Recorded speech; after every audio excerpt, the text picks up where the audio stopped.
아멘. 할렐루야. 아멘. 오늘 또 추운 날씨 익숙함으로 지키신 오늘의 이 새벽이 하나님 주시는 특별한 응답으로 채워질 줄로 믿습니다. 성령 충만함으로 오늘 하루도 승리하시는 여러분과 제가 되기를 주의 이름으로 축원합니다. 영상으로 자리를 구별하신 모든 분들에게도 동일한 하나님 주신 은혜 있기를 바랍니다. 오늘 미가서 6장의 말씀을 통해 선한 것을 내게 보이셨나니, 선한 것을 내게 보이셨나니라는 제목으로 말씀을 전하겠습니다. 앞서 5장에서 하나님께서는 하나님 나라를 다스릴 겸손과 평강의 왕이 올 것을 이 미가 선지자를 통해 예언하셨습니다. 그리고 야곱의 남은 자들, 즉 신실하게 하나님을 믿는 그 주의 백성들에게 축복과 구원, 평강을 주시되 믿지 않는 원수들에게는 철저한 분노와 심판이 임할 것이다 말씀하셨습니다. 그러면서 5장 10절에서 하나님께서 일종의 한 선포를 하십니다. 5장 10절입니다. 여호와께서 이르시되 그날에 이르러는, 이렇게 이야기하십니다. 그날에라는 이 표현은 우리가 더 앞서서 4장 1절에 언급되었던 끝날에 이 표현과 같은 뜻으로 메시아께서 도래할 그날, 심판이 임하셔서 완전한 저 평강이 올 그날을 의미합니다. 그러면 그 끝날에, 그날이 오면 그날에 무슨 일이 있느냐?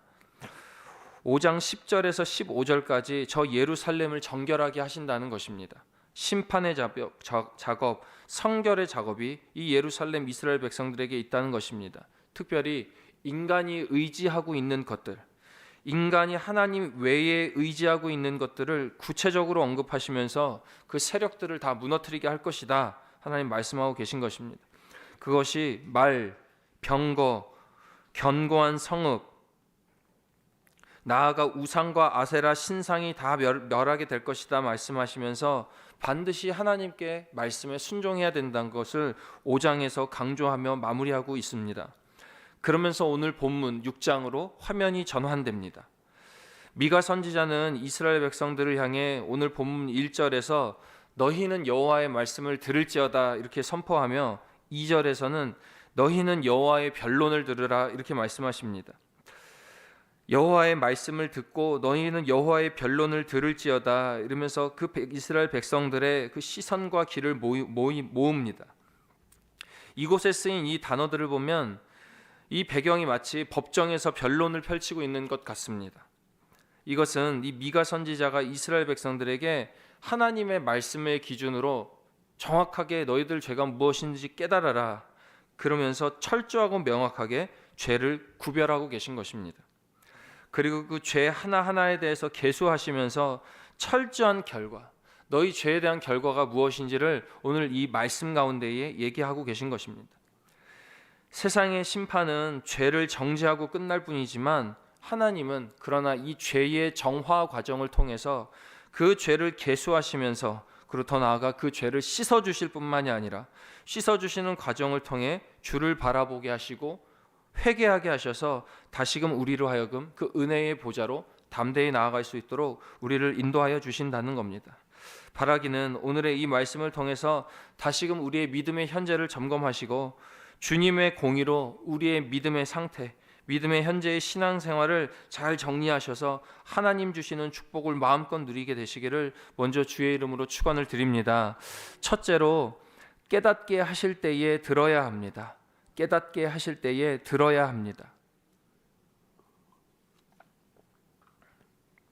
오늘 1절 2절에 여호와 하나님은 내 말을 들어라, 내 변론을 들어라 이렇게 말씀하시면서 하나님 자신의 입장을 우리에게 철저하게 얘기하십니다. 단호하게 이야기하십니다. 아니, 단호하게 이야기하시는 것처럼 보입니다. 이 변호라는 단어의 원어의 뜻은, 리브라는 법정 용어입니다. 그러면서 하나님께서 자신의 입장을 변론하고 계신 것인데 원어 그대로의 뜻을 갖고 와서 이야기하면 여호와의 고발 이렇게도 쓰입니다. 그러니까 하나님이 우리의 죄를 갖다가 고발하고 계신 것입니다.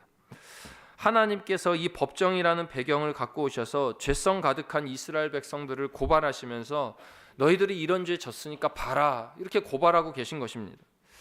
얼핏 이렇게만 이야기하면 하나님 좀 매정해 보입니다. 무서워 보입니다. 아니, 사랑의 하나님인데 고발이라니, 평강의 하나님인데 법정이라니 좀 무서워 보일 수 있겠습니다. 그러나 3절 앞에 이 한 문장을 보면 하나님의 매정함보다는 애통함이 느껴집니다. 3절 앞쪽입니다.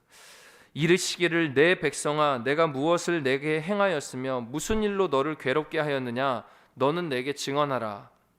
무미건조하게 1차원적으로 이 문장을 읽으면 좀 아무 감정이 없어 보이지만 조금 제가 감정을 넣어서 새번역 성경으로 읽어드리면 이렇습니다. 내 백성아 들어라.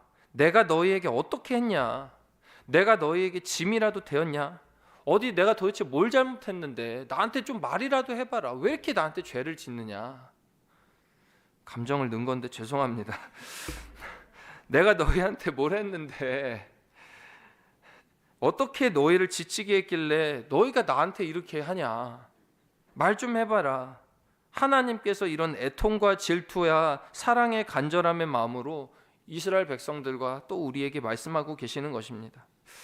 그러면서 하나님께서 이 역사에 이 이스라엘 백성들이 잘못한 이야기들을 3가지 열거하시는데 그것이 4절 5절에 나오는 겁니다. 하나가 내가 너를 애굽 땅에서 인도해 내어 종로로 타는 집에서 속량하였는데 출애굽을 통해 하나님 살아계심을 구원의 역사를 내가 보여주지 않았냐.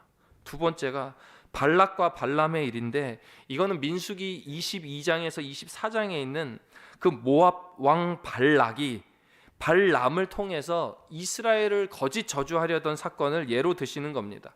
이 모압 왕 발락이 거짓 선지자 발람을 유혹해서 백성을 저주하려고 유혹하니까 하나님께서 나타나셔서 그렇게 하지 마라 이렇게 하시고 끊으신 것입니다. 그리고 세 번째가 시딤에서 길갈까지. 이것은 이스라엘 백성들에게 출애굽부터 40년의 광야를 끝나 약속의 땅 가나안까지 진입하게 되는 모든 과정을 의미하는 관용적인 표현이었다고 합니다. 그러니까 출애굽해서 인도하는 과정에 하나님의 그 거짓 축복이 아닌 진짜 축복까지 주시며 내가 늘 너희들을 보호하고 있다라고 하나님이 자신의 모습을 변론하시고 계신 것입니다. 그러면서 5절에 하반절에 기억하라. 그리하면 나 여호와가 공의롭게 행한 일들을 너희가 알리라. 기억하라 기억하라 말씀하고 계신 것입니다. 내가 베풀었던 은혜 기억하라. 사랑하시는 여러분, 혹여나 주님께서 우리에게 기억하라 이렇게 말씀하실 때는 우리가 반드시 그때 듣고 깨달아야 됩니다. 주님께서 애통함으로 우리에게 이렇게 변론하시기 전에 아니 우리가 먼저 주님 앞에 감사합니다. 주님 지금까지 지내온 것 주의 크신 은혜라 감사합니다 고백을 올려드려야 합니다. 우리 삶의 죄를 계수하시면서 너희 삶에 있는 우상 숭배 내가 이렇게 심판할 것이나 이렇게 해주지 않았느냐 말씀하시기 전에 우리가 먼저 깨닫고 주님께 감사 고백해야 되는 것입니다. 주님 오늘까지 우리에게 베풀어 주신 은혜가 더 많다는 것을 꼭 기억하시기를 바랍니다. 지금까지 지내온 것 주의 크신 은혜라가 단순히 찬송가 가사가 아니라 여러분과 제 삶에 울려 퍼지는 계속적인 감사 간증의 고백이 될 줄로 믿습니다. 둘째로 주님은 우리에게 선한 것을 원하십니다. 주님은 우리에게 선한 것을 원하십니다. 자, 5절까지 여호와 하나님의 애통을 우리가 들었다면 이제 6절 7절에서 이스라엘 백성들의 변론을 들을 차례입니다. 하나님께서 말씀하신 것이 5절까지였다면 6절 7절에는 이 이스라엘 백성들의 탄식의 답변이 이어지는데 6절 7절입니다. 6절에 내가 무엇을 가지고 여호와 앞에 나아가며 높으신 하나님께 경배할까? 무엇 가지고 나아가서 하나님께 예배할까? 그러면서 그 예를 뒤에 쫙 열거하는데 1년 된 송아지, 천천의 숫양, 만만의 강수 같은 기름, 맏아들, 몸의 열매 등 본인들이 할 수 있는, 본인들이 바칠 수 있는 최고의 제물들을 다 얘기합니다. 네, 하나님께 예배하러 갈 때 얼마나 좋은 어떤 제물을 가져가야 하나님께서 기뻐하실까? 이스라엘 백성들은 하나님께 최고의 제물만 드리면, 최고의 제사만 그래서 완벽하게 형식적으로 드리면 하나님이 다 섬기는 것이다, 하나님을 섬기는 것이다 착각하고 있는 것입니다. 착각하고 있는 겁니다. 자, 이 착각을 한 인물들이 성경에 굉장히 많이 있는데 그 중에 하나가 사울 왕입니다. 사무엘상 15장의 사울 왕은 아말렉과의 전투에서 이 아말렉을 쳐서 그 모든 소유를 진멸하라, 하나님께서 이렇게 얘기하십니다. 모든 소유를 진멸하라. 그런데 사울이 어떻게 했느냐? 그 전쟁에서 다 진멸을 했는데 왕과 좋은 송아지를 남겨둡니다. 하나님께서는 분명히 다 진멸하라 그랬는데 아각 왕과 좋은 송아지를 남겨둡니다. 그러면서 사무엘을 통해서 사울에게 묻습니다. 너 왜 그랬냐? 왜 그랬냐? 그러니까 사울 왕이 뭐라고 대답하냐면 하나님께 예배하려고 남겨놨습니다. 나는 다 순종했습니다. 이렇게 이야기하더라 이겁니다. 하나님께서 남기지 말고 다 멸하라고 하시면 그렇게 하면 되는데 남긴 겁니다. 그 이유도 하나님께 순종하려고 남겼다고 이야기합니다. 그때의 사무엘 선지자가 사울에게 이렇게 이야기합니다. 사무엘상 15장 22절의 새번역 성경입니다. 주께서 어느 것을 더 좋아하시겠습니까? 왕이여, 주의 말씀에 순종하는 것이겠습니까? 아니면 번제나 화복제를 드리는 것이겠습니까? 잘 들으십시오. 순종이 제사보다 낫고 말씀을 따르는 것이 숫 양의 기름보다 낫습니다. 우리가 아는 말씀 아닙니까? 순종이 제사보다 낫고 말씀을 따르는 것이 기름보다 낫습니다. 하나님이 원하시는 것은 제사의 형식, 제물의 퀄리티, 어떤 제물이냐 보다 순종이다. 하나님의 말씀 100% 따르는 것이다. 이렇게 이야기하고 계신 것입니다. 이 내용이 오늘의 8절입니다. 이 내용이 오늘의 8절입니다. 사람아, 주께서 선한 것이 무엇임을 내게 보이셨나니 여호와께서 내게 구하시는 것은 오직 정의를 행하며 하나님의 말씀 정직하게 실천하고 인자를 사랑하며 하나님을 사랑하고 이웃을 사랑하되 겸손하게 내 하나님과 함께 행하는 것이 아니냐.